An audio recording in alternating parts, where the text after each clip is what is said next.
प्यारे साथियों, कल हमने एक सामान्य विज्ञान के ऊपर एक वीडियो हमारे YouTube channel physics Pinnacle Saran sir पर अपलोड किया था। उसमें हमने विद्युत धारा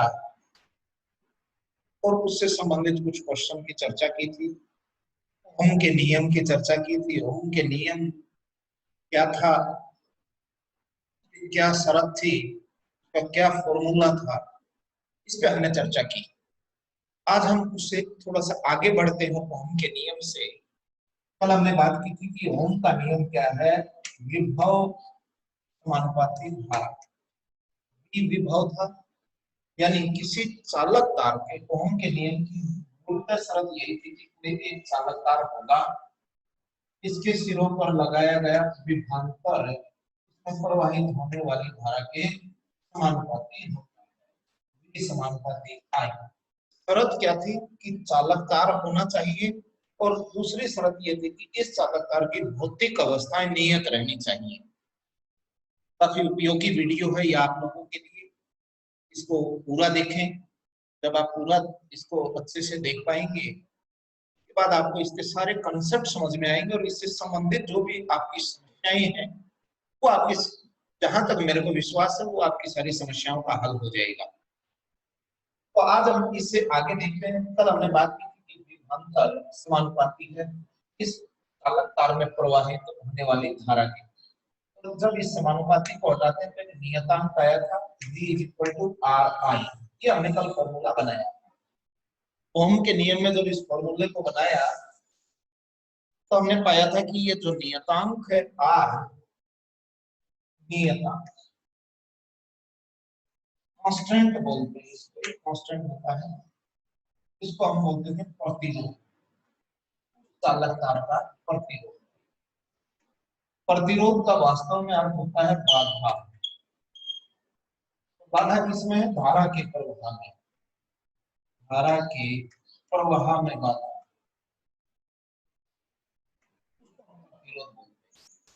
हम यहाँ शब्द लिखते हैं कि प्रतिरोध नियतांक है। ध्यान रखना, ये प्रतिरोध नियतांक उसी समय है जब उस चालक तार की भौतिक अवस्थाएं नियत है।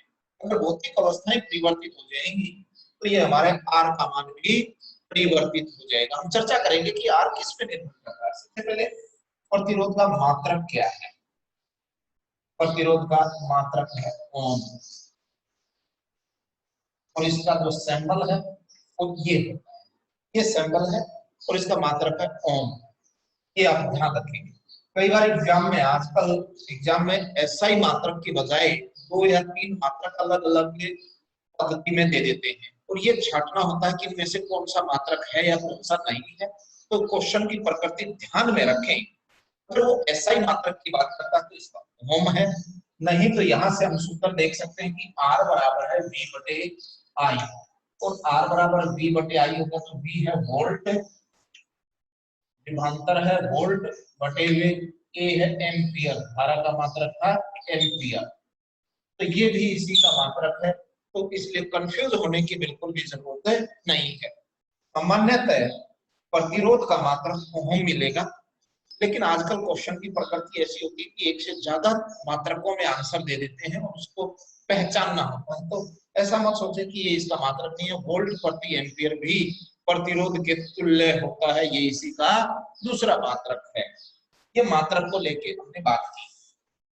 अब इसमें हम बात करते हैं कि ये जो ग्राफ बनता है V और I के बीच में, यहां से भी एक क्वेश्चन कंफ्यूज करने वाला बनता है। ध्यान देंगे कि हम ग्राफ बना रहे हैं, एक अक्ष होती है और ये दूसरी अक्ष, हॉरिजॉन्टल और वर्टिकल दो अक्ष होती है। दोनों की विशेषता ये है कि एक दूसरे के लंबवत होती है। जो भी हम ग्राफ बनाते हैं वो द्विविमीय संरचना में होता है। 2 डायमेंशन, यानी 2 डायमेंशन, एक एक्स एक्सिस है और उसके लंबवत वाई अक्ष है। इसको हम हॉरिजॉन्टल और इसको हम वर्टिकल एक्सिस बोलते हैं। अब ग्राफ क्या था? V = I और R, ये हमारा सूत्र है ओम का नियम। ये है ओम का नियम। अब यहां ध्यान रखना है, ओम का नियम दिया है V बराबर है IR। V विभव है V हो गया आपका विभव, I हो गया आपकी धारा और R हो गया आपका प्रतिरोध। हमें V और I के बीच में ग्राफ बनाना है। तो ये हमारा एक अक्ष ये है, एक अक्ष ये है, इन दोनों ही अक्षों में हम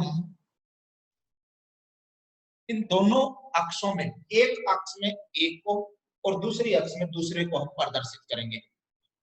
हमारी इच्छा होती है कि हम चाहे तो इसमें आई ले लें, इसमें बी ले लें, हम चाहे तो इसमें बी ले लें, इसमें आई ले लें। लेकिन आपको क्या है, यहाँ आपको ग्राफ नहीं बनाना, यहाँ आपको एग्जाम में दिया हुआ मिलेगा, तो आपको पहचान करनी है कि इस ग्राफ से क्या और कैसे हम इस ग्राफ को पहचान के आंसर निकालें। मान लीजिए मैं दोनों का कंपैरिजन करके बताऊंगा आप लोगों को। इधर विभव दे रखा है इस अक्ष में, ये विभव है और ये आपकी धारा दी हुई है, इधर है आपका विभव V। जब चालक है, भौतिक अवस्थाएं नियत हैं, तो आर भी क्या होता है, नियत कांस्टेंट। तो V और I का सीधा प्रभाव है, सीधा प्रभाव है। तो इस V और I के बीच जो ग्राफ बनेगा वो कैसा ग्राफ बनेगा, स्ट्रेट लाइन, सरल रेखीय, या सिंपल भाषा में रेखीय ग्राफ भी हम इसको कह देते हैं। क्या कह सकते हो, सरल रेखीय, या कह सकते हो रेखीय, या सीधी रेखा में ये ग्राफ है, लिनियर होता है ये हमारा। इस कोण का मान हमें थीटा। अब यहाँ ध्यान रखने की बात है, आपको दिमाग में ये बात ध्यान रखनी है कि आपने V इधर लिया है या इधर लिया है। इन दोनों अक्षों में V जिस दिशा में लेंगे उसी हिसाब से इसका मान परिवर्तित होगा। VI ग्राफ है, ये है VI ग्राफ। और VI ग्राफ कैसा है, पहली विशेषता इस ग्राफ की होगी कि ये सरल रेखीय है, सरल रेखीय। सरल रेखीय का मतलब हो गया लिनियर है, हम यहाँ लिख सकते हैं लिनियर। इससे एक बात हमें समझ में आती है कि ओम के नियम की जो भी पदार्थ पालना करेंगे उनका ग्राफ कैसा रहेगा, लिनियर ग्राफ रहेगा। अगर लिनियर नहीं आए तो वो पदार्थ ओम के नियम की पालना बिल्कुल भी नहीं करेंगे। तो आपसे क्वेश्चन पूछा जा सकता है, ऑब्जेक्टिव टाइप क्वेश्चन, कि ओम के नियम के लिए V व I के मध्य खींचा गया ग्राफ होता है, कैसा होता है, रेखीय लिनियर ग्राफ होता है। पहली बात ये। दूसरी VI ग्राफ है, इसका ढाल, इसको बोलते हैं स्लोप। क्या बोलते हैं इस ढाल को, स्लोप बोलते हैं। स्लोप होता है ये ढाल, इस अक्ष के साथ ये कितने कोण पर झुका हुआ है, इसी को हम ढाल बोलते हैं। तो ये ढाल देखिए, ढाल को लिखते हैं हम tan थीटा से, tan थीटा से हम ढाल को प्रदर्शित करते हैं। ये कोण होता है थीटा, इस थीटा का tan मान निकाल दिया जाए तो वो आपके इस ढाल के बराबर होगा, और यही तो है हमारा। तो tan थीटा क्या हो गया, ढाल बराबर है tan थीटा होता है। अब ये देखिए, मान लीजिए कि यहाँ एक बिंदु है, एक बिंदु यहाँ, तो हम इसको आगे बढ़ाएं, इसको इधर भी बढ़ाएं, तो ये हमारा कर्व ऐसा बन जाएगा। हम अच्छे से जानते हैं कि ये लंबाई और ये लंबाई बराबर है, तो अगर ये I है तो ये मान ली I, ये B है, और tan थीटा क्या होता है, ये त्रिभुज बन गई हमारी, ये 90 डिग्री का कोण बन गया। ये 90 डिग्री का कोण है, ये समकोण त्रिभुज है, ये वाली O A और B नाम है। O A B समकोण त्रिभुज है, यहाँ पहचान सकते हैं। जो कोण होता है इसके सामने जो होता है उसको लंब बोलते हैं, परपेंडिकुलर। ये कोण जो छोटी भुजा पे बना होता है उसको हम आधार बोलते हैं, बेस। और ये जो बड़ी भुजा है जो कोण के साथ बनी हुई है, इसको हम हाइपोटेन्यूज यानी कर्ण बोलते हैं। और हमें निकालना क्या है, tan थीटा। tan थीटा लंब बटे आधार होता है, ये बात आपको ध्यान रखनी है, लंब बटे हुए आधार, यानी perpendicular to base, perpendicular to base. और tan थीटा का मान क्या हो जाएगा, लंब ये है आपका I, और आधार कौन हो गया, ये वाली भुजा, ये V है, ये V है। tan थीटा का मान हो गया I अपॉन V, धारा और ये विभव। ओम का नियम क्या कह रहा है, ओम का नियम कहता है V is equal to RI, और V अपॉन I बराबर है R। ये आपका ओम का नियम है, ओम का नियम, ये ओम का नियम है। अगर इसको और इसको मैच करके देखो, यहाँ तो आई अपॉन वी है और यहाँ वी अपॉन आई है, तो ये क्या होगा, टेन थीटा एक बटा आर के बराबर हो जाएगा। आर क्या है, प्रतिरोध, यहाँ से मान निकाल लेंगे। तो आपको मैं जो चीज समझाना चाहता हूँ यहाँ, वो क्या ध्यान रखने की है, वो मैं यहाँ लिख के आपको समझा देता हूँ, शॉर्ट में समझ लें। अक्सर किताबों में, गाइडों में ऐसा लिखा होता है कि टेन थीटा है वो एक बटा आर होता है, क्योंकि वो क्या करती है, इस डायग्राम को बना देते हैं।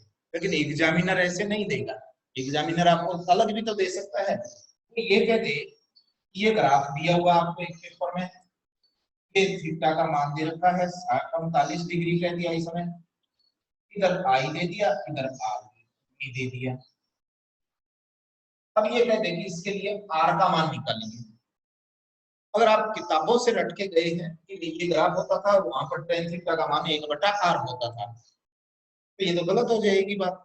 क्यों, क्योंकि किताबों में आपने ये पढ़ा कि ये वाली अक्ष है बी और ये वाली है आई, और यहाँ क्या हो रहा है, ये वाली अक्ष आई और ये वाली बी, क्योंकि कोण इसी के साथ। तो यहाँ पर क्या होगा, इसका स्लोप निकालोगे ना, इस ग्राफ का, इस ग्राफ का स्लोप निकालोगे, ढाल निकालोगे, वो आर के बराबर आएगा, एक बटा आर नहीं आएगा, क्योंकि इसमें बी और आई आपस में बदल चुके हैं।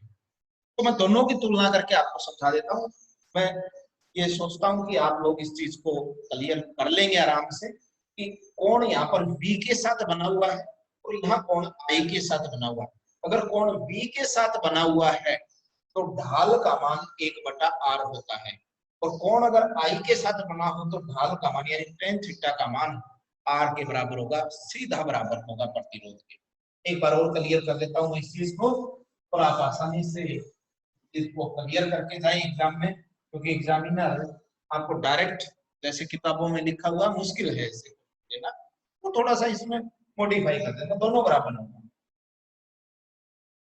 एक ग्राफ ये हो गया, इधर बी है, इधर आई है, ग्राफ सीधी रेखा। एक ग्राफ ये है, इसमें आपका ग्राफ ए आई है और ये बी।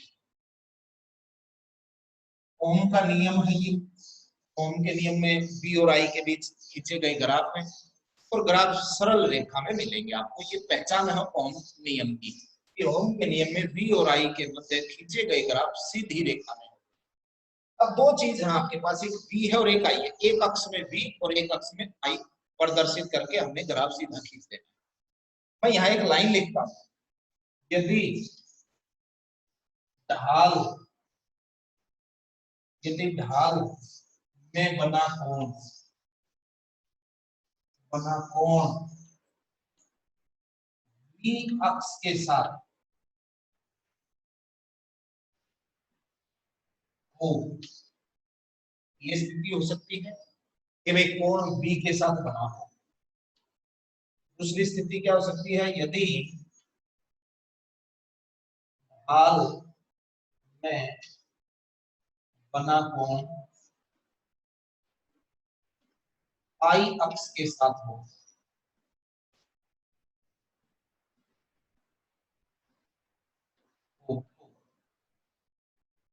बना हो ऐसे, यानी ये भी स्थिति बन सकती है आपके लिए, ये भी स्थिति बन सकती है। बस आपको क्या पहचानना, वी आई ग्राफ दिया मिलेगा। अगर ढाल के रूप में क्वेश्चन पूछा गया तो आप ये देख लें कि कोण किसके साथ बना है, बी के साथ बना है या आई के साथ बना है। अगर बी के साथ कोण बना हुआ है तो ढाल यानी टेन थीटा का मान है वी बटा, ये सूत्र बन जाएगा। या ये कह सकते हो कि प्रतिरोध बराबर है, या दूसरे शब्दों में क्या कह सकते हो, प्रतिरोध का मान एक बटा टेन थीटा। अगर यही कोण आपका आई के साथ बना हो, जब वी के साथ बना है तो आपको पता लग गया आर क्या हो गया, एक बटा टेन थीटा। अगर यही कोण आई के साथ बना हुआ है तो उस समय आपका जो आर होगा वो टेन थीटा के बराबर हो जाएगा, उल्टा नहीं होगा, इसका व्युत्क्रमानुपाती नहीं। यहाँ व्युत्क्रमानुपाती है, यहाँ सीधा है। इस बात का विशेष ध्यान रखेंगे आप लोग कि यहाँ क्वेश्चन में दिया हुआ क्या है। अब अंतर समझ लीजिए, मान लीजिए ये कोण भी 30 डिग्री दे रखा है आपको, ये भी 30 डिग्री दे रखा है, दोनों कोण 30 डिग्री है। ये आप पढ़ के गए हैं, ये परीक्षा में आ गया, या ये परीक्षा में आ गया, ये आप पढ़ के गए हैं, तो आप कैसे सोल्व करेंगे? दोनों में अंतर होगा ना, tan 30 और 1/tan 30। तो आपको ये ध्यान रखना, अगर v के साथ कोण बना है तो आपका ये फॉर्मूला लग जाएगा और ये फॉर्मूला लगेगा, तो क्या होगा answer? 1/tan 30 degree, 1/tan 30 degree. और tan 30 का मान निकाल देंगे हम, tan 30 का मान 1/√3, तो हम इसका आंसर रख देंगे। अगर ये क्वेश्चन आ जाए तो इसमें क्या हो जाएगा? r बराबर है tan 30। तो दोनों के अंतर में, दोनों के आंसर में काफी अंतर होगा, तो इसलिए बारीकी का ध्यान रखें। इस तरह के क्वेश्चन पूछे जाने की संभावना मैं उसी तरह आपको समझाने की कोशिश करूंगा।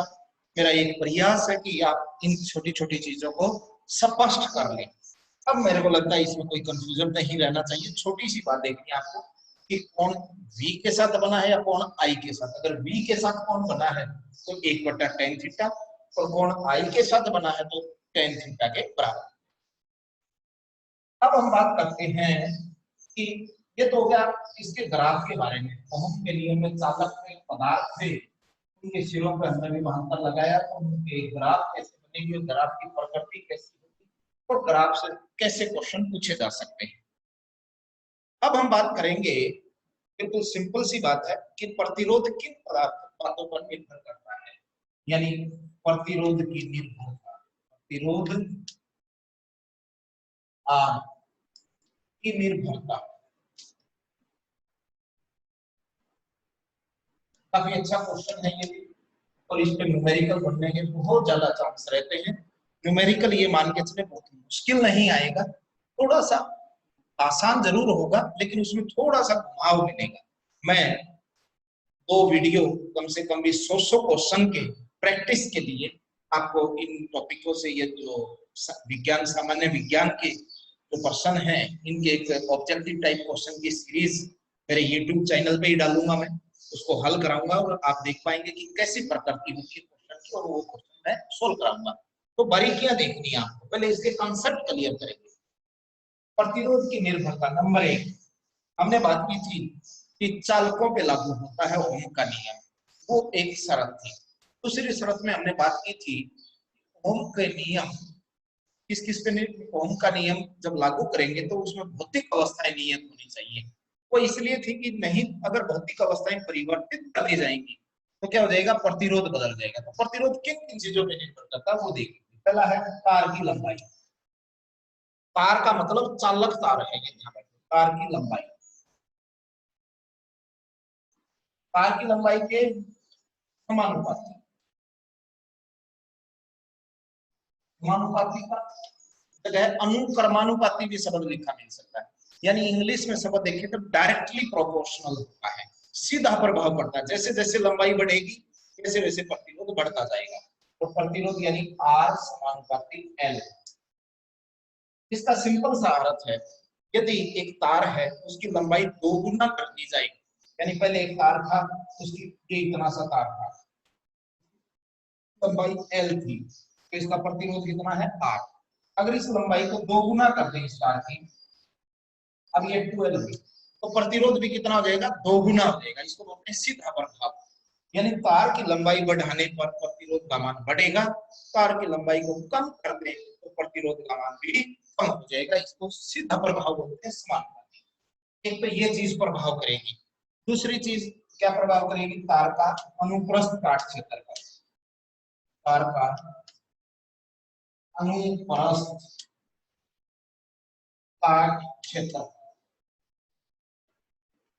बोलते हैं area of cross section, area of cross, area of cross section. जैसे समझने के लिए मैं आपको बता देता हूं एरिया ऑफ क्रॉस सेक्शन कैसे प्रभाव करता है और वो होता कैसे है। ये आपका एक चालक तार है, सपोज फॉर एग्जांपल के लिए ले लेते हैं, ये हमारा एक चालक तार है बेलनाकार प्रकृति का। तो क्षेत्रफल तो इसका संपूर्ण क्षेत्रफल भी होता है, और एक ये वाला भी क्षेत्रफल होता है सिर्फ इस गोलीय भाग का। ये सिर्फ और सिर्फ ये गोलीय भाग का क्षेत्रफल लेना है हमें, क्योंकि धारा तो ऐसे प्रवाहित हो रही है ना, इस सिरे से इस सिरे की ओर धारा का प्रवाह है। तो ये वाला गोलीय भाग नहीं लेना हमें, ये क्षेत्रफल लेना है, इसको बोलते हैं अनुप्रस्थ काट क्षेत्रफल। तो दूसरा हो गया आर व्युत्क्रमानुपाती होता है, तार का अनुप्रस्थ काट क्षेत्रफल पर निर्भर करता है। यहाँ व्युत्क्रमानुपाती प्रभाव है, ध्यान रखना, इसको बोलते हैं व्युत्क्रमानुपाती।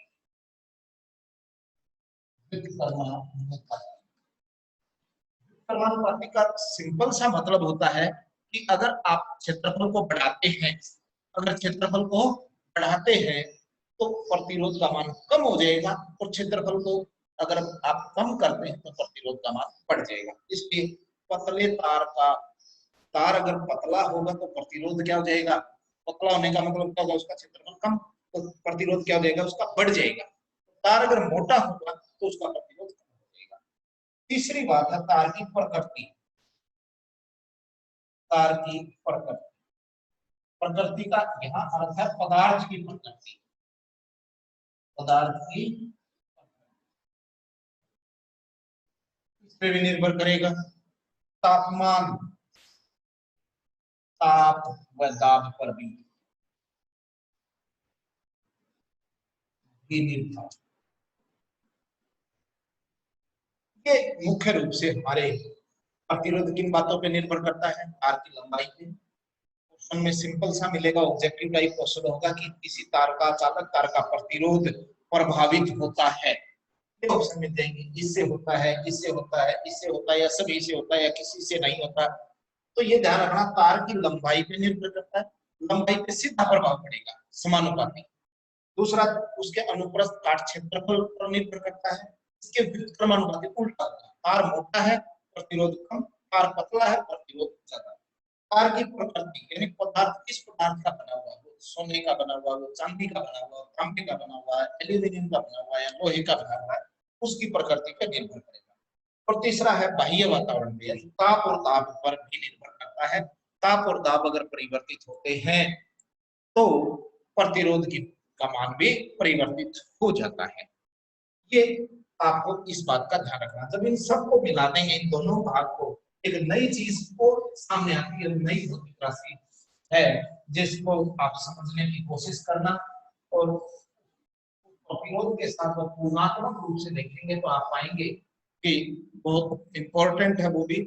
देखिए आर लंबाई के समानुपाती है, ये सीधा प्रभाव है, तो हम बोलते हैं समानुपाती प्रभाव। दूसरा प्रतिरोध क्षेत्रफल के व्युत्क्रमानुपाती, एक क्षेत्रफल है यहाँ पे, तो क्षेत्रफल के व्युत्क्रमानुपाती।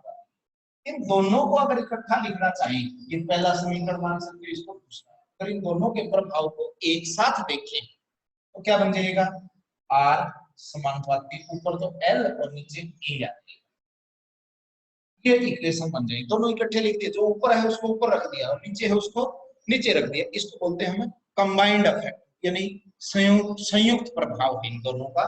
और इस ये क्या आपका, मैंने कहा था ये प्रोपोर्शनल कांस्टेंट होता, समानुपाती होता, जब इसको हटाया जाता है तो आर बराबर का चिन्ह आ जाता है, इसको हटाते हैं तो कोई ना कोई एक नियतांक आएगा यहाँ पे, और वो नियतांक है ये रो, प्रतिरोधकता, और बाकी ऐसे कैसा एल, एक नया नियतांक आ गया यहाँ पे, आप देख पाएंगे कि एक नया नियतांक है, इसको बोलते हैं हम प्रतिरोधकता। प्रतिरोधकता इंग्लिश में अगर इसको देखें तो रेजिस्टिविटी, इंग्लिश में इसको रेजिस्टिविटी। अब क्या होता है, क्वेश्चन में प्रतिरोधकता नहीं मिलता, कंफ्यूज करने के लिए वो इसका दूसरा नाम देते हैं, या विशिष्ट प्रतिरोधी, ये समझ ज्यादा मिलेगा आपको, विशिष्ट प्रतिरोध, स्पेसिफिक रेजिस्टेंस बोलते हैं इसको, विशिष्ट प्रतिरोध, स्पेसिफिक रेजिस्टेंस। अब कहां कंफ्यूज करेंगे वो, प्रतिरोध और विशिष्ट प्रतिरोध में कंफ्यूज कर देंगे आपको। तो आपको ये बात ध्यान रखनी है कि आर है वो एल अपॉन ए इंटू रो के बराबर होता है, और ये एक नियतांक, नया नियतांक है जिसको हम क्या बोलते हैं, प्रतिरोधकता या विशिष्ट प्रतिरोध, रेजिस्टिविटी, या हम कह सकते हैं स्पेसिफिक रेजिस्टेंस। अगर यहां से चेक करके देखिए आप, रो बराबर है, इसको एक साइड रखना, इन दोनों को इधर लाओगे, ये बट्टे में है, ये ऊपर चला जाएगा और ये नीचे आ जाएगा, तो क्या बनेगा, आर ए अपॉन एल, ये फॉर्मूला बन जाएगा। अब मात्रक निकालना चाहता हूं इसका। मात्रक, ये मात्रक किसका निकाल रहे हैं हम? इसका, प्रतिरोधकता का मात्रक। देखिए प्रतिरोध का मात्रक क्या निकाला हमने? ओम। ओम गुणा में क्षेत्रफल का मात्रक होता है मीटर का वर्ग, मीटर स्क्वायर, मीटर का वर्ग। और लंबाई किस में मापते हैं? मीटर में। ये मीटर आ जाएगा, 1 मीटर से 1 मीटर कट जाएगा, कितना बच गया? ओम मीटर। ओम मीटर, ऐसे भी सिंबल से लिखना हो तो ओम और मीटर, ये मात्रक है। अब देखिए मैं क्वेश्चन से समझाता हूँ कि वो कैसे कंफ्यूज करेगा आप लोगों को। मैं एक क्वेश्चन लिखूंगा यहाँ पे, उससे आपको इसको अच्छे से समझ लेना है। और वो क्वेश्चन अगर आप समझ लेते हैं तो आपका यहाँ से जो डाउट है वो क्लियर हो जाएगा। क्वेश्चन कैसे प्रकृति होगी? क्वेश्चन कहेगा विशिष्ट, विशिष्ट प्रतिरोध का मात्रक है। क्वेश्चन है विशिष्ट प्रतिरोध का मात्रक है। ऑप्शन मिल जाएंगे आपको। पहला ऑप्शन मिल गया ओम, दूसरा ऑप्शन मिल जाएगा बी में ओम मीटर, तीसरा ऑप्शन मिल जाएगा आपको ओम प्रति मीटर, और डी ऑप्शन आपको मिल सकता है, कुछ भी दे सकता है, वाट। ऐसे 4 ऑप्शन दे दिया। तो हम अक्सर क्या सोचते हैं, हम पूरा जब तक हमें कंसेप्ट क्लियर नहीं होता हम ऐसा सोचते हैं कि प्रतिरोध का मात्रक पूछा है और ओम के नियम में प्रतिरोध प्रतिरोध प्रतिरोध बार बार पढ़ के हमें ध्यान होता है कि प्रतिरोध का मात्रक ओम होता है। तो सब ध्यान रखना है कि प्रतिरोध नहीं है, कि विशिष्ट प्रतिरोध किसको कहा था हमने? प्रतिरोधकता को। और प्रतिरोधकता का मात्रक क्या होता है? ओम मीटर। तो इसका आंसर क्या हो जाएगा? ये। तो इस बात का ध्यान रखना है कि एग्जाम के अंदर ऐसी छोटी छोटी बातें पूछते हैं, जिसका कंसेप्ट अच्छे से क्लियर होगा तो आराम से इस क्वेश्चन को कर देगा। तो ध्यान रखना है विशिष्ट प्रतिरोध का मात्रक ओम मीटर। अगर विशिष्ट शब्द नहीं होता, सिर्फ प्रतिरोध लिखा होता कि प्रतिरोध का मात्रक, फिर ये आंसर हो जाता। और विशिष्ट प्रतिरोध लिख दिया तो क्या हो गया आंसर? ओम मीटर। तो इस बात को क्लियर कर लें, अब मैं समझ पाऊंगा कि आप आसानी से इस चीज को समझ गए होंगे।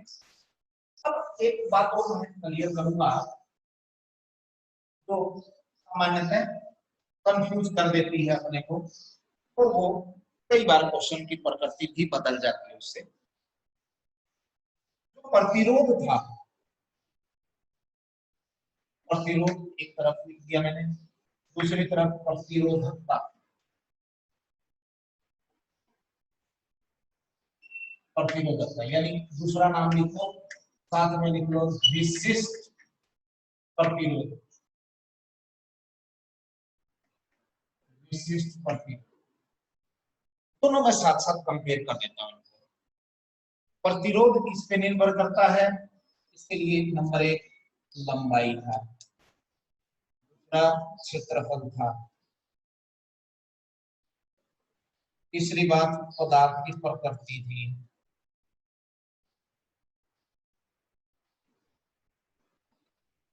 पदार्थ की प्रकृति, और नंबर 4 भौतिक अवस्था की ताप का प्रभाव। इन तीन चीजों पर प्रतिरोध निर्भर करता था। अभी हमने इस बात को समझ। प्रतिरोधकता किस पे निर्भर करेगी? लंबाई पे बिल्कुल नहीं करती, ध्यान रख लेना। ऑप्शन में हो सकता है विशिष्ट प्रतिरोध निर्भर करता है, ये चारों ऑप्शन दे देगा या इनमें से 3 दे देगा, कोई भी। ध्यान रखना प्रतिरोध तार की लंबाई पे निर्भर करता है, प्रतिरोधकता तार की लंबाई पे निर्भर बिल्कुल भी नहीं करता। ये प्रतिरोध क्षेत्रफल पर निर्भर करता है, ये क्षेत्रफल पर निर्भर नहीं करती। ये दोनों की दोनों को अगर देखो विमा बोलते हैं। क्या बोलते हैं इनको? विमा बोलते हैं। लंबाई, चौड़ाई, क्षेत्रफल, आयतन, इन दोनों के ऊपर प्रतिरोध निर्भर करेगा। प्रतिरोधकता या विशिष्ट प्रतिरोध इन दोनों पे ही निर्भर नहीं करेगा। ये बात आप दिमाग में बैठा लें, बिल्कुल क्लियर। पदार्थ की प्रकृति पे निर्भर करेगा। और ताप पे भी निर्भर करेगा। अब इन दोनों को एक साथ पढ़ने में आपको ये बेनिफिट हो जाएगा कि आप इनको तुलनात्मक रूप से पढ़ सकते हैं कि क्वेश्चन में पूछा क्या गया है। अगर प्रतिरोध आ जाए तो चारों पे निर्भर करेगा, और प्रतिरोधकता या विशिष्ट प्रतिरोध यानी रेजिस्टिविटी और स्पेसिफिक रेजिस्टेंस आ जाए तो ऊपर के दो पे निर्भर नहीं करेगा, नीचे वाले दोनों पे करेगा, लंबाई और क्षेत्रफल पर निर्भर बिल्कुल भी नहीं करेगा। ये चीजें थी कुछ। अब देखिए इस पे मैं दोनों का एक कंपैरिजन करके न्यूमेरिकल समझा देता हूं, उससे आपको और भी आसान हो जाएगा ये समझना क्वेश्चन की प्रकृति कैसे होगी। पहला क्वेश्चन मैं लिखता हूं, क्योंकि जब तक हम क्वेश्चन को नहीं देखेंगे क्वेश्चन से ही समझ में आएंगे कि क्वेश्चन में एग्जामिनर का पूछने का वे क्या है, तरीका क्या है। वो तरीका हमें समझ में आने लगेगा तो हमें क्वेश्चन की गहराई का पता लगेगा, हमारे कंसेप्ट अपने आप क्लियर होते रहेंगे। तो क्वेश्चन क्या पूछ सकता है, क्वेश्चन पूछा जा सकता है कि एक चालक तार का प्रतिरोध आर व लंबाई एल है। एक चालक तार का प्रतिरोध आर व लंबाई एल है। क्षेत्रफल को परिवर्तित किए बिना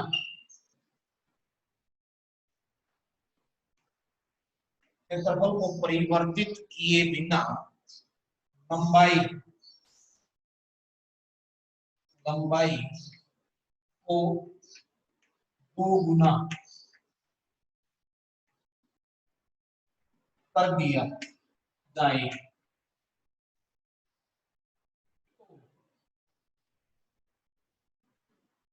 नया प्रतिरोध का मान होगा। मैंने यहाँ 2 गुना कहा है, एग्जामिनर 4 गुना कह दे, आधा कह दे, एक चौथाई कह दे, तो यहाँ चीज बदल सकता है। ऑप्शन दे देगा, ए ऑप्शन आर होगा, बी ऑप्शन 2R हो जाएगा, सी ऑप्शन 3R हो जाएगा, या 4R हो जाएगा, डी ऑप्शन R बटा। इस तरह के क्वेश्चन दे सकता है। क्वेश्चन को हमने ढंग से पढ़ लेना है, और क्वेश्चन को जब हम ढंग से पढ़ लेंगे तो हमें सारी चीजें क्लियर हो जाएगी। क्या कह रहा है, एक चालक तार है, ठीक है, एक चालक तार इस तरीके का एक चालक तार दिया हुआ है, इसका प्रतिरोध आर दिया है, क्षेत्रफल हम मान ले क्योंकि क्षेत्रफल बदलना ही नहीं है, और लंबाई इसकी एल दी है।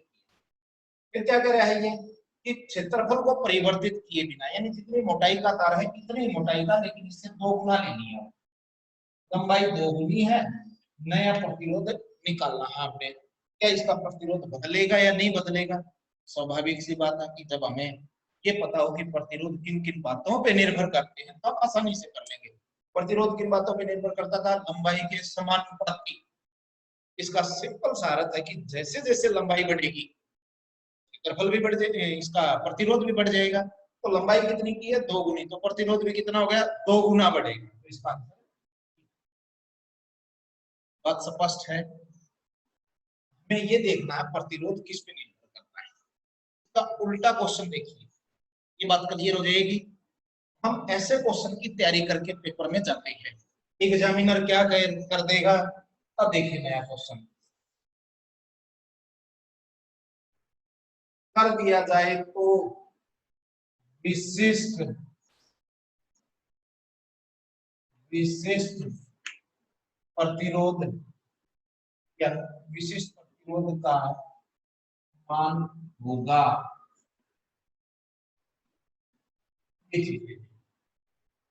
विशिष्ट प्रतिरोध का मान होगा नंबर 1 2 गुना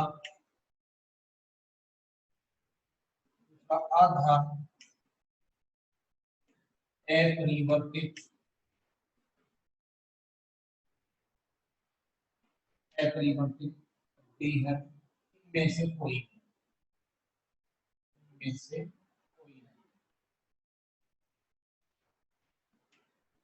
ये भी क्वेश्चन दे सकता है। देख लो ऊपर से कुछ नहीं बदला इसमें, लेकिन नीचे ऑप्शन भी बदल दिए। ऑप्शन याद, two time, half, no change और नन ऑफ दीज, ये 4 ऑप्शन दे दिए। तो अब देखिए यहां से हमें क्वेश्चन यहां बदल दिया उसने। अब हम किस बात, अगर हमारा कंसेप्ट अच्छे से ध्यान है, हमने प्रैक्टिस अच्छी की हुई है, वीडियो को ध्यान से सुन रखा है आप लोगों ने, या किताब को अच्छे से पढ़ा हुआ है, तो आपको पता लग जाएगा क्या किया इसने। प्रतिरोध दे रखा था, लंबाई दे रखी थी, क्षेत्रफल को नहीं बदला, कोई बात नहीं, क्षेत्रफल नहीं बदला, लंबाई को 2 गुना किया है। अच्छी बात है, लंबाई 2 गुना करती तो प्रतिरोध को प्रभावित करेगी, लेकिन यहाँ क्या पूछ लिया इसने, विशिष्ट प्रतिरोध, और विशिष्ट प्रतिरोध लंबाई पे निर्भर नहीं करता। तो इसका मतलब लंबाई ही नहीं बदली, भले यहाँ तो बढ़ने बदलती हो, लेकिन लंबाई के परिवर्तन होने से इसके ऊपर कोई प्रभाव नहीं पड़ता। तो आंसर क्या देगा, अपरिवर्तित। ये छोटी छोटी बातें आपको ध्यान रखनी है, जो आपको बहुत एग्जाम में सहायक रहेगी, क्योंकि नेगेटिव मार्किंग है नहीं, और नेगेटिव मार्किंग नहीं है तो एग्जामिनर ये सोचता है कि कोई ना कोई ऐसे क्वेश्चन बनाए जाए, बच्चे का अगर कंसेप्ट क्लियर है तो वो ठीक करेगा, नहीं तो क्या हो जाएगा, गलत हो जाएगा। जिसने ये प्रतिरोध मान के चला, या ऊपर से ही क्वेश्चन पढ़ा जिसने, तो इसको क्या कहता, 2 गुना हो जाएगा, क्योंकि प्रतिरोध लंबाई के समानुपाती। लेकिन आंसर क्या मिलेगा, अपरिवर्तित। बच्चा बाहर आके सोचता है एग्जाम के बाद, मैंने तो सही पढ़ा था 2 गुना, किताब में भी 2 गुना लिखा हुआ है, लेकिन आंसर अपरिवर्तित आया आंसर की के अंदर। इसलिए आया क्योंकि आपने प्रतिरोध पढ़ा था, और यहाँ पर क्या शब्द था, विशिष्ट प्रतिरोध। सिर्फ इस शब्द ने आंसर को ही बदल दिया, क्योंकि विशिष्ट प्रतिरोध लंबाई और क्षेत्रफल पर निर्भर नहीं करता, केवल पदार्थ की प्रकृति पर निर्भर करता। हाँ, अगर सोने का तार है उसकी जगह चांदी का तार प्रयोग कर दो, लोहे का कर दो, पदार्थ की प्रकृति बदल दोगे, तो आप देख पाएंगे प्रतिरोधकता बदल जाएगी। अदरवाइज आकार, आकृति, लंबाई, क्षेत्रफल परिवर्तन करने से विशिष्ट प्रतिरोध या प्रतिरोधकता पर किसी भी प्रकार का कोई प्रभाव नहीं पड़ेगा। अब मैं सोच समझ सकता हूं, मेरे को पूर्ण विश्वास भी है कि अब ये आपको समझ में आ जाएगा, ये कंसेप्ट ही समझ में आ जाएगा, प्रतिरोध और प्रतिरोधकता में किस तरह का कंफ्यूजन वो दे सकता है, और उससे हमें कैसे हैंडल करना है। और आप, उम्मीद करता हूँ आप आसानी से हैंडल कर लेंगे। इस तरह के क्वेश्चन आ जाए तो आप आसानी से उनको सोल्व कर सकते हैं। अब प्रतिरोध के पर हम थोड़ी सी चर्चा और आगे बढ़ाएंगे, और प्रतिरोध पे आगे बढ़ाते हैं हम प्रतिरोध के संयोजन की बात करेंगे। प्रतिरोध के संयोजन का मतलब है कि 2 या 2 से अधिक प्रतिरोध कैसे जोड़ा जा सकता है। और प्रकृति ऐसी है कि आजकल क्वेश्चन, इस तरह के क्वेश्चन भी सामान्य बात है पूछना। हम देखेंगे कि प्रतिरोधों का संयोजन कैसे होता है। प्रतिरोधों का संयोजन, प्रतिरोधों का यानी परिपथ में कैसे होते हैं, 2 प्रकार हैं इसके। आपको यहाँ इस बात का ध्यान रखना है कि हमें अपने एग्जाम में क्वेश्चन सही करने हैं, हमें यहाँ विद्वान नहीं बनना, हमें डेरिवेशन याद करके नहीं जाना कि कैसे होते हैं। हमें अपना क्वेश्चन ध्यान रखना है कि क्वेश्चन की प्रकृति कैसी है, हम क्वेश्चन पढ़ के उसका आंसर आसान कैसे कर लें, आसानी से उसका सही आंसर कैसे निकाल पाए, इस बात पे फोकस करना। प्रतिरोधों का संयोजन 2 प्रकार का होता है, तो श्रेणी क्रम, श्रेणी क्रम इंग्लिश में देखोगे तो सीरीज कॉम्बिनेशन। दूसरा है समानांतर क्रम। एग्जामिनर समानांतर की है पार्श्व शब्द भी यूज करता है, पैरेलल, पैरेलल शब्द याद रखना। तो 2 तरह का संयोजन है, श्रेणी क्रम, समानांतर क्रम संयोजन। दोनों में मुख्य बात ध्यान रखना, श्रेणी क्रम संयोजन होगा ना, तो जितने भी प्रतिरोध जोड़े गए हैं कैसे जुड़ते हैं, इसमें मैं चित्र बना देता हूँ। पहले एक छोटी सी बात समझ लो, उसके बाद हम इसकी बात करेंगे। कुछ तो यहाँ यंत्र लिख देता हूँ, उपकरण बोल दो या यंत्र बोल दो, विद्युत यंत्र, और यहाँ उनके चिन्ह, ताकि आपको पहचान हो जाए। मैं यहाँ दोनों चीजों को स्पष्ट कर देता हूँ। कि विद्युत यंत्र जो या हम जो एपरेटस होता है वो कैसा हो, क्या नाम है और उसका चिन्ह कैसा प्रयोग करते हैं, यह भी बहुत इंपॉर्टेंट है। जैसे बैटरी, सेल के लिए सेल, सेल अगर आपको परिपथ में जोड़ना हो तो परिपथ में सेल कैसे जोड़ा जाता है, ऐसे होगा, एक बड़ा डंडा और एक छोटा, बड़े वाला होता है ये प्लस का और ये माइनस का, ये चिन्ह है ना, ऐसा चिन्ह जहां भी परिपथ में दिखाई दे समझ जाना वो सेल है। बैटरी, सेलों का संयोजन, दो या दो से अधिक सेलों को जोड़ दिया जाए तो बैटरी बन जाएगी। ऐसे ऐसे दो या तीन, ये एक सेल है, फिर ये दूसरा जोड़ दिया, ये तीसरा जोड़, ये क्या बनती है आपकी बैटरी बन गई। यानी दो या दो से अधिक सेलों का संयोजन बैटरी कहलाता है। कुंजी, कुंजी कैसी, कुंजी क्या होगी, दो तीन हो सकते हैं इसके चिन्ह, एक तो ऐसे मिल सकती है कुंजी, एक या गोल बना के इसके ए भी लिख सकते हैं, या ऐसे करके डॉट भी लगा सकते हैं। ये कुंजी के तीनों चिन्ह आपको ध्यान होने चाहिए, के लिखा मिल जाए तो भी कुंजी है गोल चक्कर में, ऐसे मिल जाए तो भी कुंजी है, और ऐसे डॉट लगा मिल जाए तो समझ जाना ये भी कुंजी को प्रदर्शित करता है। प्रतिरोध, प्रतिरोध का चिन्ह कैसा होता है जो हम पढ़ेंगे अभी, प्रतिरोध ऐसे होगा, सीधा लेके और इसको ऐसे ऐसे टेढ़ा मेढ़े करना, ये प्रतिरोध हो जाएगा। ये चिन्ह किसका है, प्रतिरोध का। एक होता है परिवर्तित प्रतिरोध, परिवर्तित प्रतिरोध आसान है। प्रतिरोध का चिन्ह बनाइए, ऐसे चिन्ह बना देंगे और इसके अंदर से ऐसे निशान लगा देंगे, ये परिवर्तित प्रतिरोध है। कुछ और बना देता हूं मैं साइड में, यहां बना देता हूं कुछ, ये आपको पता होगा सेल ऐसा होता है, परिपथ में लगा हो ऐसी चीज दिखाई दे वो सेल है, एक से ज्यादा लेके मिले तो वो बैटरी है। कुंजी, ये तीनों में से कोई भी दिख जाए वो कुंजी है, ऐसे वाला दिख जाए वो प्रतिरोध है, और ऐसे बना हुआ प्रतिरोध वितरण लेकिन उसके अंदर से एक एरो साइन है, तीर का निशान लगाओ, परिवर्तित प्रतिरोध। और क्या हो सकते हैं, अमीटर, अमीटर लगा हो, उसका चिन्ह कैसा होगा, अमीटर क्या काम आता है, धारा को मापने का यंत्र है, ध्यान रखना। तो वो कैसा होगा, गोल बना के उसके अंदर ए लगा मिलेगा, ए लगा मिलेगा, प्लस माइनस भी लगा सकते हैं, एक सिरे पे प्लस एक पे माइनस, नहीं तो ए लिखा मिलेगा। वोल्ट मीटर,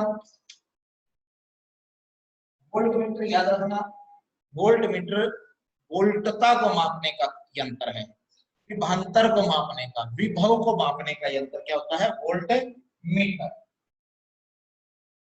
ये वोल्ट मीटर। और इसका चिन्ह कैसा है, वी लिखा मिलेगा इसमें, थोड़ा थोड़ा अंतर है, ए लिखा मिले तो एमीटर, वी लिखा मिले तो वोल्ट मीटर। एक होता है गैल्वेनोमीटर, गैल्वेनोमीटर जिसको विभव मापी भी बोलते हैं, ध्यान रखना। और इसका सिंबल क्या होगा, जी लिखी मिलेगी, ऐसे ये गैल्वेनोमीटर का चिन्ह हो जाएगा। एक होगा धारा नियंत्रक, धारा नियंत्रक, इहोस्टेट बोलते हैं जिसको। धारा नियंत्रक का चिन्ह बिल्कुल सिंपल है, प्रतिरोध का चिन्ह बनाना है और इसके ऊपर एक ऐसे बड़ा लगा के ऐसे कर, ऊपर से ऐसे तीर का निशान होगा, ऐसे करके प्रतिरोध के ऊपर वो धारा नियंत्रक हो जाएगा। इस तरह से हम कुछ चिन्ह को याद कर सकते हैं। एक बार और रिवाइज करवा देता हूँ। सेल होगा तो ये, बैटरी हो तो दो या दो से अधिक सेलों का संयोजन है, कुंजी होगा तो इन तीनों में से कोई भी चिन्ह हो सकता है, प्रतिरोध होगा तो ये होगा, ऐसा लगा मिले तो प्रतिरोध तार है, परिवर्तित प्रतिरोध तार होगा तो उसमें तीर का निशान होगा, अमीटर लगा होगा तो ए लगेगा, वोल्ट मीटर होगा तो वी लिखा मिलेगा, गैल्वेनोमीटर होगा तो जी लिखा मिलेगा, धारा नियंत्रक होगा तो ये ऐसा मिलेगा, और आरएच से इसको प्रदर्शित करते हैं। ये आपको ध्यान रखना है, इनके सिंबल कैसे होते हैं, इनका प्रदर्शन कैसे करते हैं। अब हम जब यहाँ प्रतिरोधों का संयोजन पढ़ेंगे तो हम इसी का प्रयोग करेंगे, ऐसा चित्र बनाते हैं तो समझ जाना कि वो प्रतिरोध को प्रदर्शित कर रहा है। आप इन चीजों को थोड़ा सा ध्यान रखेंगे, आप कॉपी में चाहे तो इनके नोट्स भी बना सकते हैं, तो आपको ये हेल्पफुल रहेंगे। अब मैं इसको साफ कर दूं, आपको समझ में आ गया होगा ये। अब देखिए, अब हम संयोजन की बात करेंगे, क्योंकि अब हमें यह स्पष्ट हो गया कि कौन सा यंत्र किस चिन्ह द्वारा प्रदर्शित होता है। तो यहाँ जब हम प्रतिरोधों का संयोजन की बात करेंगे तो इसमें क्या होगा, श्रेणी क्रम संयोजन में क्या होगा, दो या दो से अधिक प्रतिरोध एक ही लाइन में जुड़े होंगे। जैसे ये पहला प्रतिरोध तार है R1, ये दूसरा जोड़ दिया इसके साथ, ये R2 है, ये तीसरा जोड़ दिया, ये लगातार जुड़े होते हैं R3, ये इधर दोनों सिरे बाह्य परिपथ से बैटरी के द्वारा जोड़ दिए जाते हैं।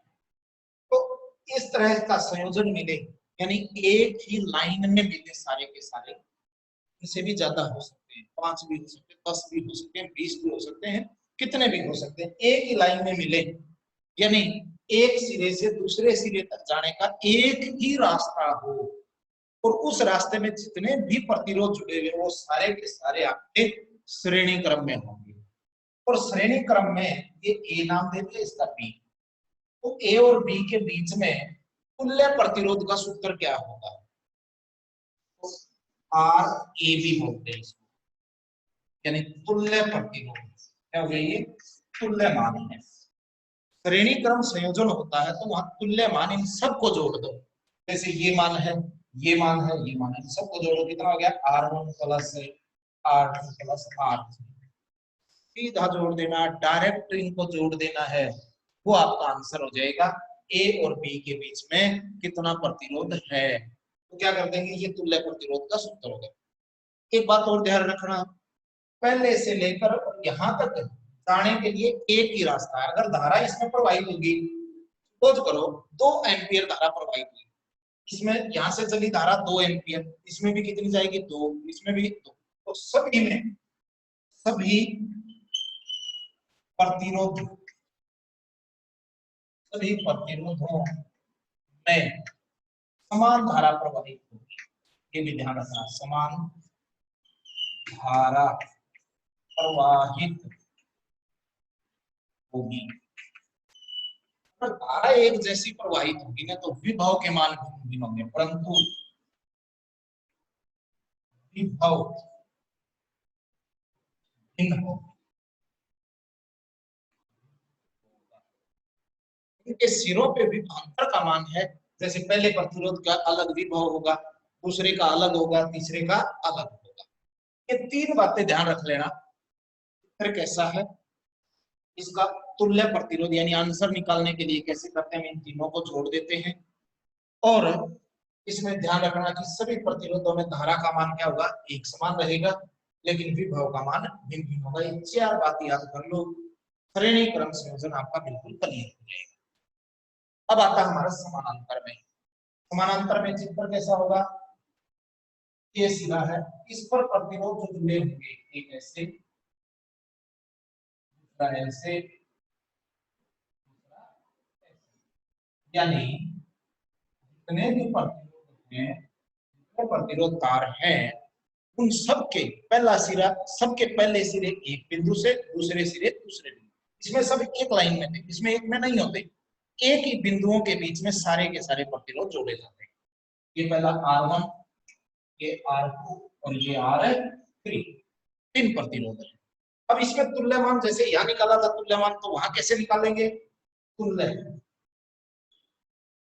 RAB, हमने तुल्य प्रतिरोध निकाला।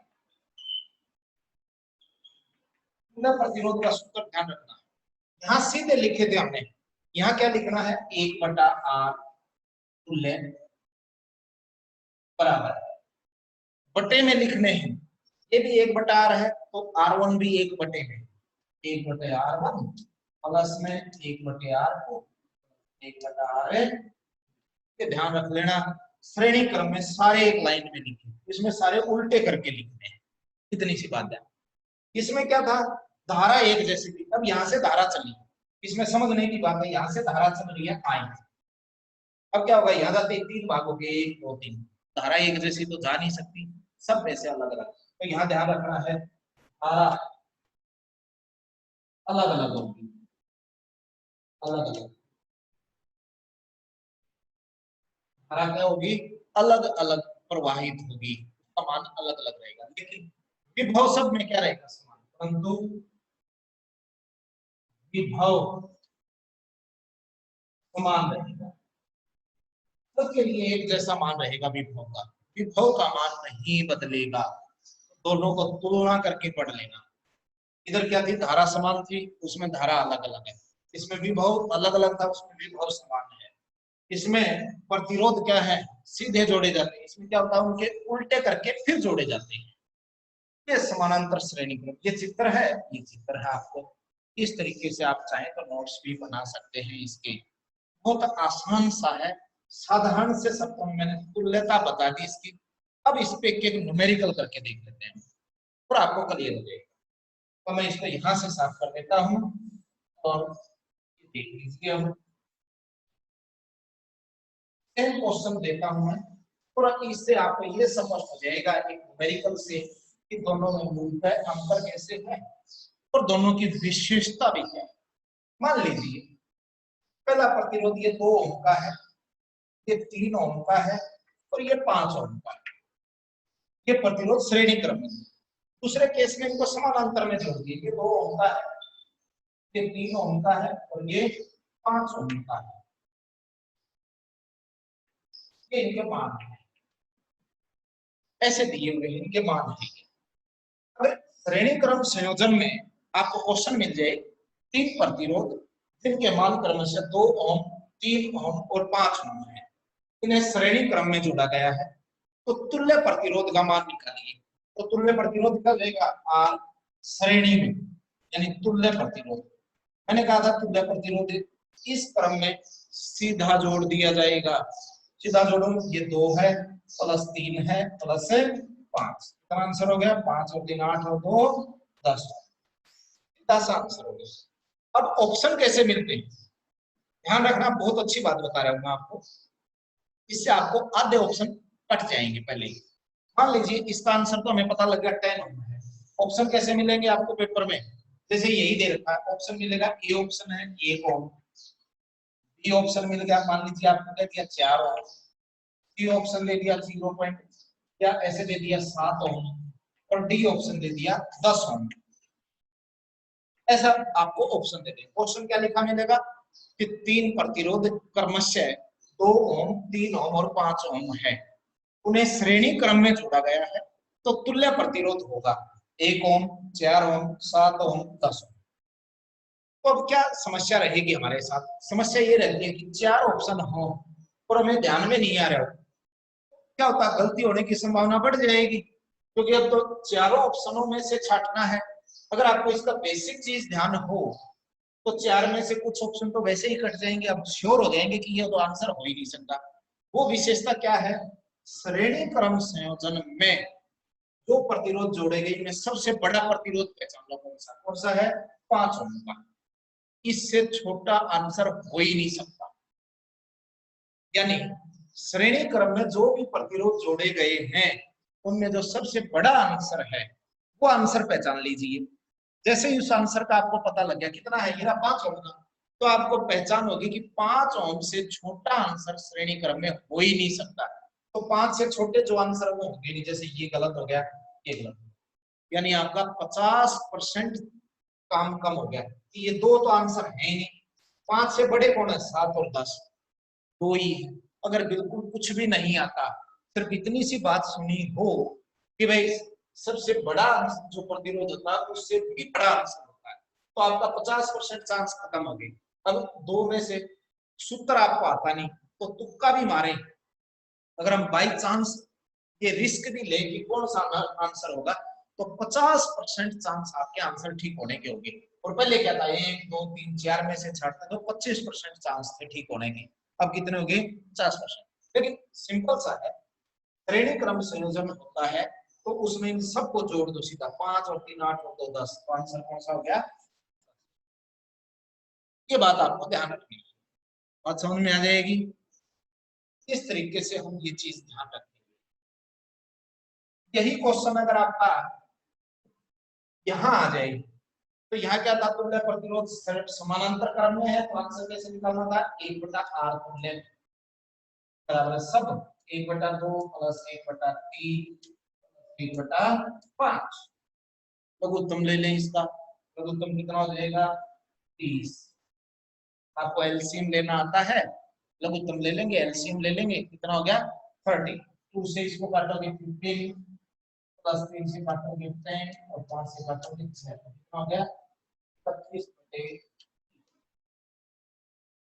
15 और 10 25 और 6 31 31/30। लेकिन ध्यान रखना ये आंसर नहीं है, और इसके ऑप्शन में ऐसे मिलेंगे आपको। इधर वाले को मैं मिटो देता हूं, ये मैंने मिटो दिया। अब क्या होगा, अब यहाँ ध्यान रखना है आपको, ये तो 1/r का मान है, आपको तो क्या निकालना है r तुल्य, ये मान निकालना है। जो भी आंसर आए इसमें उसको पलट देना है। कितना आंसर है 31/30, तो आंसर क्या होगा 30/31 ये आंसर। अब ध्यान रखना है, मैं इसके ऑप्शन से समझाता हूँ। पेपर में क्या मिलेगा, पेपर में इस तरीके से क्वेश्चन पूछा जा सकता है कि समानांतर क्रम में 3 प्रतिरोध क्रमशः 2 ओम 3 ओम और 5 ओम को जोड़ा गया है, इनका तुल्य प्रतिरोध होगा। ए ऑप्शन दे देगा आपको 10 ओम, बी ऑप्शन दे देगा 31/30 ओम, सी ऑप्शन दे देगा 30/31 ओम और डी ऑप्शन दे देगा आपको 7 ओम। इस तरीके के क्वेश्चन आपको दे दिए जाएंगे। तो सबसे अच्छी बात ये है कि समानांतर क्रम में हमने क्या देखा था, समानांतर क्रम में हमने देखा था कि जो सबसे बड़ा था उससे बड़े आंसर आएंगे, छोटे हो ही नहीं सकते। समानांतर क्रम में क्या होता है, जितने भी ये प्रतिरोध लगेंगे 2 3 और 5, इनमें सबसे छोटा छांट लो, कितना हो गया 2, तो सबसे छोटा आंसर कितना है 2। इससे छोटे आंसर आएंगे, बड़ा हो ही नहीं सकता। तो अपने को पहचान होगी 10 2 से बड़ा है, ये आंसर नहीं हो सकता। 7 2 से बड़ा है, ये भी आंसर नहीं हो सकता। ये भी छोटा है 2 से, ये भी छोटा, इन दोनों में से आंसर होगा। और आपको संभावना ये है कि दोनों ही ऑप्शन में मिलेंगे, आपको छांटना है। फिर आपको कैसे काम करना है, इस तरीके से काम करना है।